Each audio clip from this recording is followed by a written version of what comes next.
CNC 4 valve sniper type design para sa Wave 125, XRM 125, RS125. Ito mga boss, sa mga naghahanap ng 4 valve, 1922 po ang sukat nito at compatible sa 57 na black.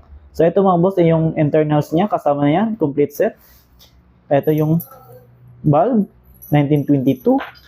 Ito, bolt and washer, camber, valve seal, retainer, rocker pin, camshaft. Ito mga boss, CNC. Head cover. Yan, blue. Tapos, rocker arm. Yan, mayroon siyang bolt pa rin. Ito naman yung manifold, valve spring, camber cover. Meron na siyang mga O-ring mga boss. Tsaka ito mga boss, manifold. Yan. Ganda nito mga boss.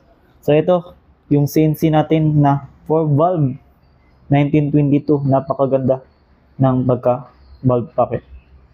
Yan. So ito mga boss, ito yung sa looban niya. Yan. So ceramic coated siya. So less absorb sa init pag ganito. Yan. So sa mga interesado nito mga boss, complete internals na 1922. Kung gusto niyo mas malaking valve, meron tayong available yan. So, kung interesado, Z5 brand pala ito mga boss. Sister company ni Pitts Bike. So, interesado nito, message lang po.